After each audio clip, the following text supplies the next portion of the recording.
Alors on va réaliser des verrines de tartare de gambas qu'on va venir pepser avec un petit peu de gingembre, du yuzu et de l'avocat.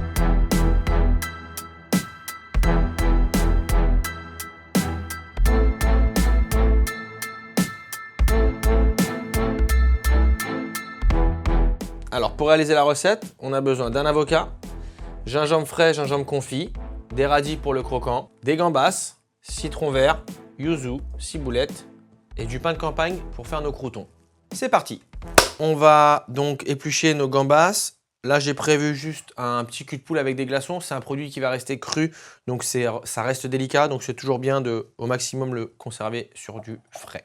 On peut aussi tout bêtement mettre nos verrines au réfrigérateur juste avant de dresser. Ça va permettre de garder vraiment ce produit encore plus frais et c'est ce qu'on veut dans un tartare. Voilà, on décortique toutes nos gambas. Après, on va venir en faire un tartare. Une fois qu'on a épluché toutes nos gambas, on va venir retirer le boyau qui est à l'intérieur. Donc, j'incise légèrement et je reviens enlever la partie noire de la gambasse. Voilà, c'est un produit qui me plaît à travailler. Ma femme est allergique à la crevette, donc voilà, c'est aussi une petite dédicace pour ma femme. Derrière, on va tailler en petits dés nos gambas. Pas trop petits non plus parce qu'on veut de la texture. Au niveau de la quantité, on prévoit 3, je pense, 3 gambas, 3-4 par personne, voilà, si on veut être gourmand. Et puis quitte à ce que les gens en reprennent une petite deuxième, c'est toujours sympathique quand même. Donc le tartare de gambas est maintenant taillé, on le laisse sur glace. On va finir de tailler tous nos petits ingrédients pour venir l'assaisonner. Et puis on va dresser tout simplement en verrine. Donc le gingembre confit, voilà. Le gingembre confit, j'aime bien parce que ça reste un produit qui est quand même puissant. Mais le fait de l'avoir légèrement confit, on va casser cette puissance avec une sucrosité. Et du coup, ça va un peu contrebalancer la force du gingembre. Une échalote ciselée. Puis on va tout simplement les émincer.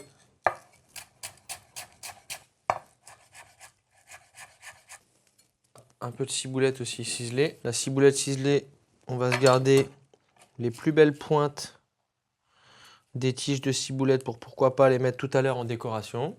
Quand je viens ciseler ma ciboulette, pareil, j'appuie pas trop sur mon couteau. On essaie d'aller d'avant en arrière. Et je recule ma main. L'avocat, on y va.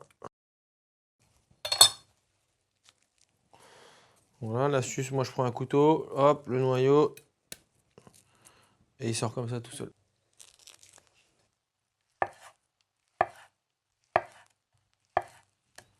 Voilà. Alors, on va se faire des petits dés d'avocat. Donc, l'avocat, ça va nous apporter vraiment la richesse et le gras qu'on a besoin. Jus de yuzu. Si on n'a pas de jus de yuzu, on peut mettre du jus de citron vert ou du jus de citron classique. Un petit peu de piment d'Espelette. Du sel. Huile d'olive. Et on va mettre une petite râpée de citron vert. On va venir mélanger tout ça à la fourchette. Quand on mélange un tartare, on prend la fourchette. Pourquoi? Parce que comme ça, le fait qu'on utilise une fourchette et pas une cuillère, ça peut bien se mélanger et tout passer et ça reste pas collé à la cuillère. Petite astuce. Je vais pas trop appuyer non plus parce que je veux pas déstructurer et casser mes cubes d'avocat que j'ai mis dedans volontairement. Donc voilà, je viens travailler mon tartare mais délicatement. Et en fait, dans ma fourchette, il reste rien. On va le goûter. C'est pas mal. Le gingembre, quand il est frais, on peut l'éplucher à la cuillère aussi. Ça s'épluche bien. Éplucher à la cuillère, comme ça permet de respecter le produit et ça permet aussi d'en enlever le moins possible. Donc, on utilise la râpe. Voilà, on ne s'inquiète pas. Au début, ça va un peu rester bloqué dedans, dans la râpe. Et après, voilà, avec le doigt, on vient sortir tout le gingembre et on est nickel. On remet un petit coup de mélangeade. Voilà. Pour nos verrines de gambas, c'est quelque chose qu'on peut tout à fait préparer en avance. Le taillage, tout ça. Par contre, tout ce qui est assaisonnement, jus de yuzu ou jus de citron, on attend, on le met au dernier moment, sinon notre produit va cuire et c'est pas ce qu'on recherche dans le tartare. Le temps qu'on fasse nos croûtons, je mets mon tartare au réfrigérateur. On va juste continuer avec le pain de campagne. L'idée, en fait, ici, ça va être de venir retirer la croûte.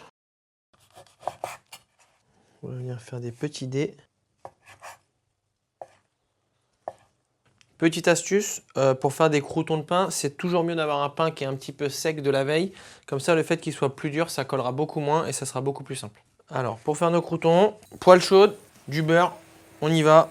On met du beurre, on est gourmand. Et quand on fait des croûtons, on mélange toujours en fait. Parce que si on n'est pas en train de remuer toujours avec notre poêle, ce qui va se passer, c'est que les croûtons ils vont être colorés, voire brûlés d'un côté, et le dessus va pas du tout être coloré uniformément. Donc si on veut un crouton, c'est important qu'on ait une coloration uniforme, c'est-à-dire que toutes nos faces soient bien colorées.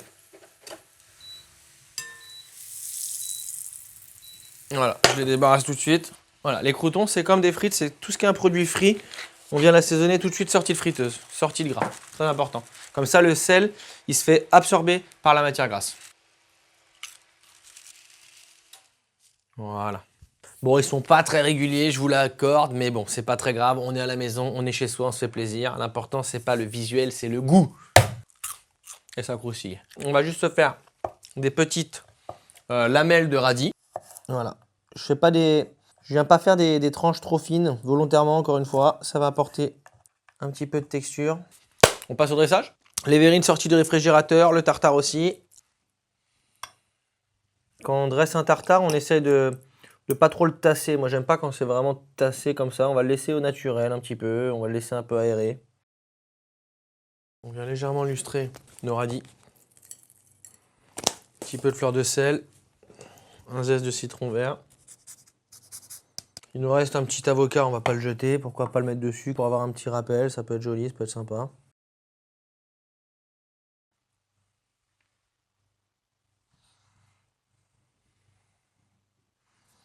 On va venir mettre quelques lamelles de radis. On avait fait tout à l'heure des petites tiges de ciboulette.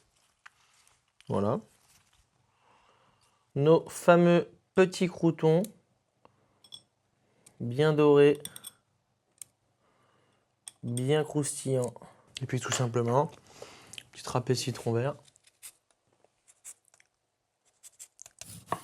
Petit quartier de citron vert pour si jamais quelqu'un a envie. Il y a toujours des personnes qui aiment plus le citron que d'autres. Voilà. Tartare de gambas en verrine, avocat, gingembre.